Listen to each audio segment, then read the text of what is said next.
Good morning, and thank you so much to all of you who came in person and for all of those who are listening online for coming to the National Center on Sexual Exploitation. Thank you so much for your interest in the topic of Amnesty International and also in our organization. The National Center on Sexual Exploitation was founded in 1962 under the name Morality in Media. We changed our name earlier this year in order to better reflect our mission, which is to not only oppose pornography, but also to express all of the links that there are between all forms of sexual exploitation, which includes prostitution. Today we are here at this press conference because Amnesty International, this last August in Dublin, at their international committee meeting, approved a resolution authorizing Amnesty International's international board to adopt a policy calling for the decriminalization of prostitution worldwide. Amnesty International claims to campaign for a world where human rights are enjoyed by all. Yet we see that with decriminalizing brothel-keeping and soliciting, it's really just a gift to sex traffickers, to pimps, and to sex buyers. And it does nothing to keep safe the women who are being exploited, the women and men who are being exploited in the system of prostitution. Such policies do not protect their human rights, but rather guarantee that their exploitation will continue and be socially sanctioned.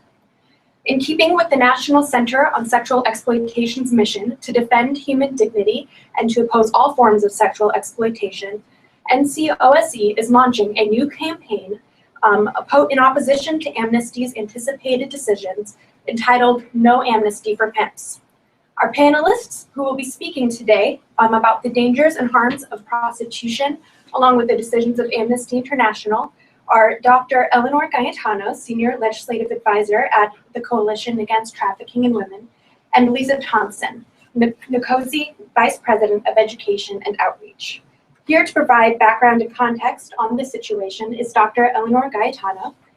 She is, as I said, the Senior Legislative Advisor for the Coalition Against Trafficking in Women. She also works closely with Demand Abolition, a project of Hunt Alternatives, on efforts to prevent sex trafficking and commercial sexual exploitation.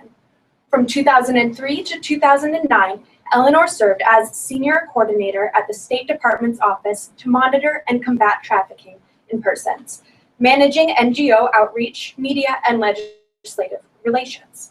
Before that, she was USAID Romania's Democracy Advisor in Bucharest, wonderful, with human trafficking in her portfolio. She attended Yale University and has a PhD from University of Maryland. She's also a member of Amnesty International. And Dr. Gaetano, would you like to speak? I'm a deeply disappointed member of Amnesty International. Yeah. A deeply offended member of Amnesty International. In August, Amnesty International adopted a policy in direct violation of multiple legal instruments, including UN conventions that have for decades protected women's rights, advanced gender equality, and recognized that prostitution is exploitation. Amnesty based the adoption of this resolution on a fiction. They based it on the fiction that legalizing the sex trade, decriminalizing it or legalizing it, are effectively the same move, protects vulnerable people. It doesn't. We have over 10 years worth of evidence, data, academic studies, anecdotal evidence, scientific evidence, that instead tolerating, normalizing the sex industry is in direct contradiction to this fantasy that it protects vulnerable women and children, and men too. Normalizing this multi-billion-dollar sex trade leads to an increase in sex trafficking and sexual exploitation. This is true in every country where it's been normalized or legalized, including Germany, Austria, New Zealand, some states of Australia, and the Netherlands. Even the famous red light district of Amsterdam has rolled back the red light district based on the facts that foreign national women are trafficked into the industry in Amsterdam. Dutch women are not selling their bodies at the same rate as Bulgarian, Romanian, Ukrainian, Russian. Vulnerable, poor women are trafficked in to serve the demand from buyers that fuels this industry. Amnesty ignores all that. Of course, because they've kept their study secret, we're not sure what they base this decision on, but it's a wrong decision. And Amnesty members are fighting back. I think people like me aren't going to resign or quit until we fight back, but it's been a very slippery process, highly secretive, undemocratic. So we are thrilled. Cat W has been one of the organizations leading the fight against this move, and we are so thrilled to be working with your organization as we go forward. The International Board of Amnesty International hasn't made its final decision. They're close to it. And based on the runaway train that we saw in Dublin, based on a real top-down effort to just drive this horrible policy forward, we expect the IB to do the wrong thing. Well, thank you, Eleanor. And hello, everybody, and thank you, Haley, for the introduction. And just so everyone out there knows who I am, I'm Lisa Thompson. I'm just joined NCOSE as the Vice President for Education and Outreach, and I'm so glad to be a part of this discussion today and to be here with Eleanor.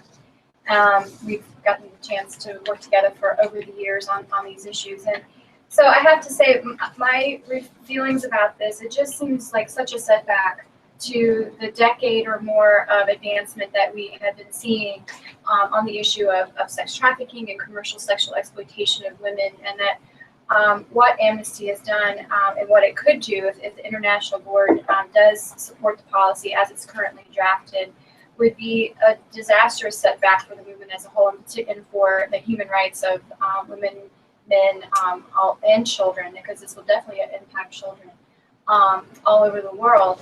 I find it so ironic that this organization that purports to be about promoting human rights and opposing political oppression would be undertaking the process with such a grotesque lack of transparency. That is definitely a great irony in all this, that nobody knows when the vote is going to occur, when the International Board will be voting. We're not privy to the types of research that they've been examining to see if is this, who exactly have they been talking to as they've been formulating their policy. So it's all quite hush-hush, and it gives it the appearance of, like you say, a job that's being railroaded, a policy that's being railroaded. So at NCOSE, we're very concerned about all forms of sexual exploitation and violence, and of course anything related that incorporates prostitution. And in order to help people understand the nature of prostitution and exactly the harm, the full extent of the harms, we have created a booklet, and this is just the first edition. We'll be expanding this, but I want to alert our listeners, our audience, to this booklet called Prostitution, the Zone of Raw Male Physical and Sexual Violence. Now, in this document, we have gone through literally reams of studies. We've got a lot. It's by no means exhaustive, but we're working on trying to collect as many studies as possible to show people just how pervasively violent, how innately violent the sex trade is. Whether it's indoor or outdoor, it really doesn't matter what the context, you're going to have sexual violence and exploitation occurring in prostitution. So we want to encourage you all to check out this document. If you have questions about exactly what is involved in prostitution, you can find out more about what that really looks like by looking at this document. But we thought to really help people understand what it means when Amnesty contextualizes prostitution as a form of work, when they say prostitution is a job. We wanted just to share an excerpt of a great advocacy tool that was developed by the group called Whisper. So Haley, if you'll come up, Haley, our communications director, is going to read an excerpt of this prostitution job description. And this is what Amnesty International is telling vulnerable women around the world should be a job for them. All right, here it begins. No experience required. No qualifications needed. No minimum of training provided.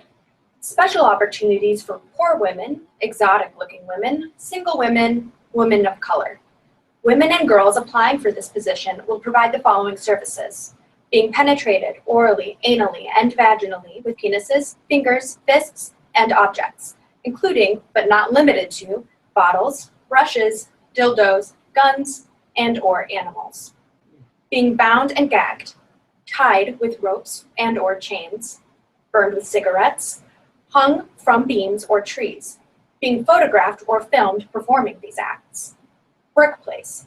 Job-related activities will be performed in the following locations: in an apartment, a hotel, a massage parlor, car, doorway, hallway, street, bar, public toilet, park, alleyway, on a stage, in a booth, etc. Wages. Wages will be negotiated at each and every transaction. Payment will be delivered when clients determine when and if the services have been rendered to his satisfaction. Corporate management fees range from 40 to 60% of wages. Private manager reserves the right to impound all monies earned. Thank you, Haley. So that job description, I think, is one of the most powerful ways that you can strip back the veneer of the sheen of legitimacy that is provided when you try to describe prostitution as work. But what we hear there is what that work really entails. And in its essence, ontologically, that is sexual exploitation, that is sexual violence. So we are absolutely gobsmacked that Amnesty would support the idea of selling oneself as trading sex as a job opportunity. Now, part of the thing, there's a lot of different issues and debates that you hear in support for the reason why Amnesty might be putting forward this policy. One of the common ones deals with the issue of police violence against persons in the sex trade. And it's undoubted, it's a fact that there is abuse. There are certain law enforcement members who will exploit people in the sex trade. But as our research documents in the booklet that I mentioned earlier, overwhelmingly, absolutely hands down, the vast majority of the violence in prostitution is perpetrated by sex buyers, the people who go out buying sex. Now, Amnesty's policy, which would basically allow for full decriminalization of prostitution, means that individuals who want to buy sex are given free rein to do so. There's no, policy, there's no restrictions whatsoever that in any way rein in their sex buying activity. So you're giving full license to people who want to buy sex. So the lid comes off the pot, if you will. What might be contained by certain policies that would criminalize male sex buying behavior when it's actually enforced, you can create a deterrent effect, but that deterrent effect is completely removed by the kind of policy that Amnesty is calling for. So what it's shocking then that they would be promoting a policy saying that they're concerned about violence and crimes against people in the sex trade, but yet their policy completely leaves out of the equation the people who are perpetrating the highest, by far, the biggest amount of the exploitation. So that's a particular problem. And as I alluded to earlier, another one of the issues that you hear over and over is that, it's the violence isn't outdoor prostitution. Okay, it's those women who are prostituting on the street, or those transgender people who are prostituting on the street. That's where the violence is.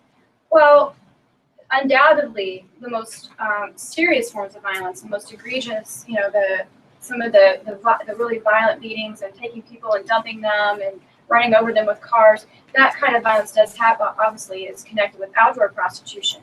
But by moving prostitution indoors, you by no means do away with the physical and sexual violence that occurs in the sex trade. It doesn't account for the verbal abuse, which, how are you going to eliminate the verbal abuse in indoor prostitution? And these women get called every name in the book, day after day, hour after hour. I don't know how you can handle that psychologically. It in no way accounts for the psychological harms that people experience in indoor prostitution, of being used, serially day after day as a sexual commodity. And it doesn't account for things, other associated kinds of violence, like what about these women being stalked by, predatory type sex buyers? So, and the studies show, as you've heard of one of them here. This was from a study in Chicago that found as many as 50% of the women in escort prostitution have been raped. So that's escort. These are women who are, working working from their homes or perhaps going out on alcohols. But then so their study also found that 21% of women engaging in prostitution in their residence have been raped 10 or more times. So I ask you, what occupation in what other occupation would you incur a risk of rape 10 or more times? I think this really much reveals it completely undercuts the why that this is work. Exactly. One of the best memoirs of the experience of being prostituted, it just came out in the United States. It's called Paid For.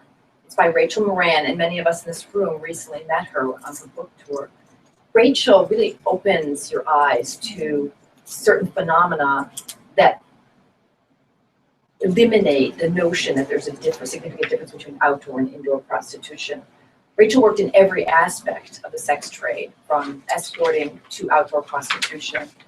And she found that at least outdoors, you control whether you get in the car or not. At least outdoors, you can jump out of the car when when the man tries to strangle you. Indoors, you don't have that ability to physically leave or get yourself out of a dangerous situation.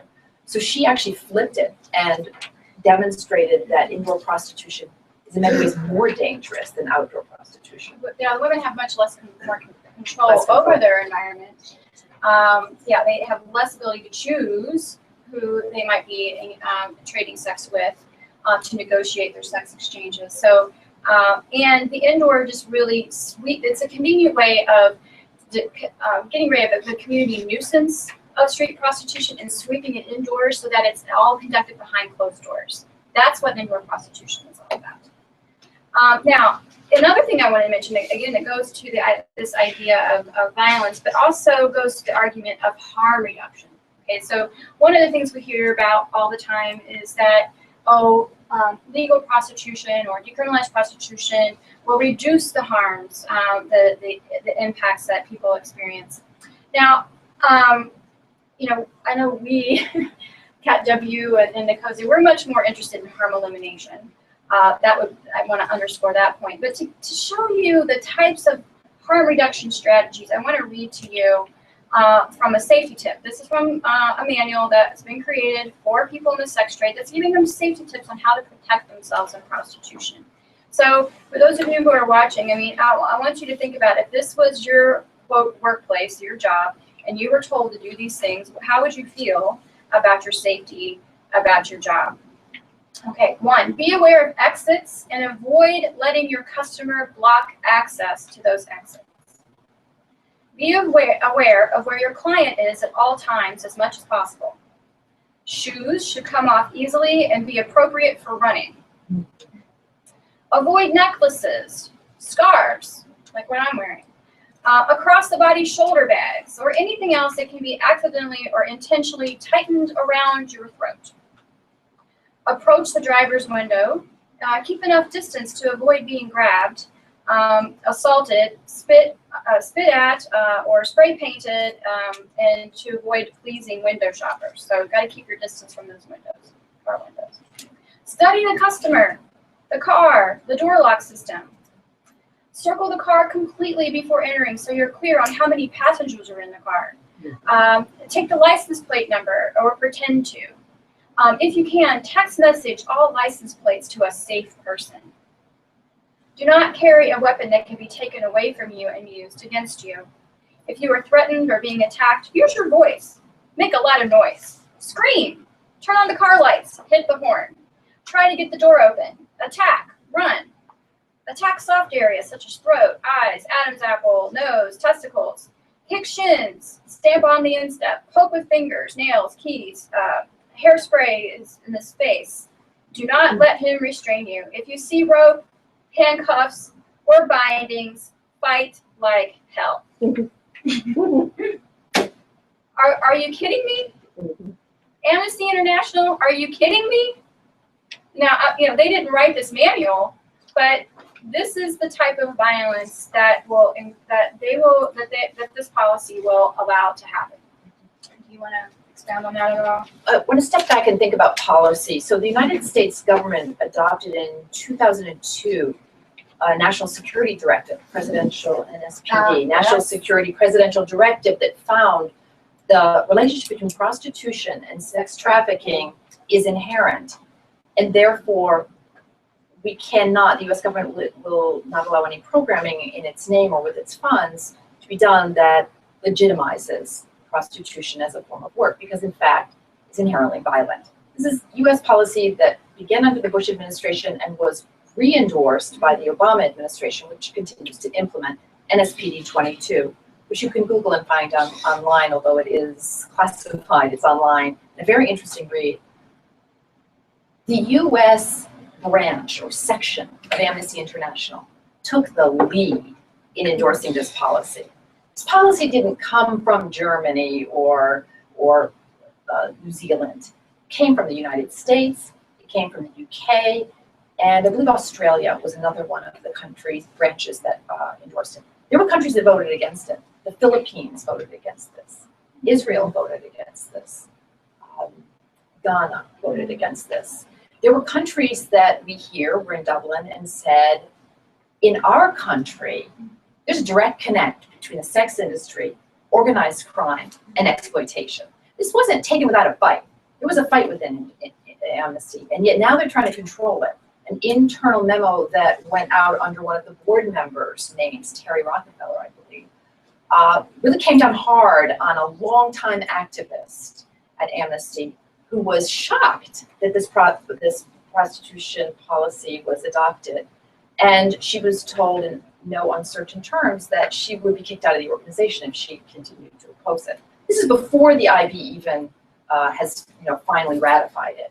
So there is internal dissent in Amnesty because indeed there are many people with common sense and there are many countries that know exactly what the relationship is between the commercial sex trade and prostitution and violence and illegal crime and organized crime. Know exactly. So it is strange, it's peculiar, it's puzzling, it's disappointing that AIUSA was a major driver of this policy, which directly contradicts US government policy and the United Nations Declaration of Human Rights. Wow. Well, that's a great segue for another point that I wanted to raise, which is, back in the day, when Amnesty was true to who it was, what it was created to be, when it was really a defender of human rights, they had a report that included this thing called Bitterman's Chart of Coercion. And I love this chart. This was developed to talk about the types of methods that perpetrators of political, political torture, they would take people, detain people illegally, people who were political dissidents, they would be detained, and then while they're incarcerated, their captors would employ a various degree of methods to try to control them, to get certain information, and just in general control them. So here are some of the methods that Bitterman identified and their effects and purposes, and then I'll bring it back around to why it relates to this issue. So Bitterman talked about using isolation, how captors would use isolation, and that the purpose of that was to deprive victims of social support and any kind of outside network that would help them to resist. That they would, and as a result of being isolated, they would develop a very intense concern with themselves. They'd become very, internally focused, and that would make the captive person very dependent upon their interrogator, upon their captor for any kind of interaction in any human relation. So it starts creating a bond with the captor. I won't go through all of these, but let's just look at a few more. They would do things like induce debility and exhaustion. So that way you can weaken their mental state, weaken their physical abilities, and you cultivate this anxiety and despair. And you might do something like provide an occasional indulgence. I know a lot of parents who do this kind of thing. An occasional indulgence, which is going to provide positive motivation for complying with whatever your captor wants with these interrogators. Or you might even try to just completely degrade the individual. By degrading them so completely, you really it makes the cost of resistance appear more damaging to self-esteem than capitulation. And you also might do something like enforcing trivial commands, like, you know, what time you get up, what you wear, when you sleep, what you eat. These cultivate habits of compliance and dependence. My friends, this is the script for pimping. This is the pimp playbook. Bitterman, you know, dealing with an issue completely other than trafficking and prostitution and sexual exploitation, identified these types of methods of power and control that are used in a political context, but they completely transcend into the commercial sexual exploitation environment. Now, so I find it so astonishing that Amnesty International, an organization whose research identified this type of, these types of methods of power and control, cannot understand how they are applicable to pimps and traffickers in the sex trade, to the very people who are pictured on this board. We, in our campaign poster here, No Amnesty for Pimps, we have identified, these are just some pictures of real life pimps. People who live, their daily dated existence involves using other human beings, men, women, and selling them for, making them available for sex. And I can assure you that they use the very types of methods that I've just described here that Amnesty talked about back in the 1960s. So Amnesty has completely lost its moorings, is what my point is with this. One of the most important studies is a 2003 peer-reviewed study by Dr. Melissa Farley, and it is in the Journal of Trauma Studies. She went to 9 countries, interviewed hundreds of prostituted people, and concluded that the rates of post-traumatic stress disorder among prostituted people is at the same level, comparable level, to combat veterans and victims of state torture. Think about that.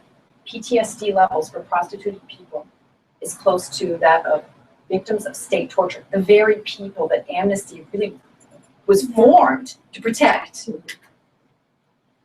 Yeah, so the irony meter is really ratcheting up here. So let's turn to questions. I know we had some questions that were emailed in by folks, so Haley will be bringing those to us. All right, we have a few questions for you. The first one is for Dr. Gaetan specifically. As a member of Amnesty International, this is Chris from New York State, wants to know what your feelings are as a member about this decision and whether or not you feel conflicted about remaining with the organization. Absolutely conflicted, but I believe that most Amnesty members oppose this policy. I believe that's one of the reasons why they've been so secretive, why they continue to be so secretive. And so I am working within the organization the best that I can, and we'll see how that goes.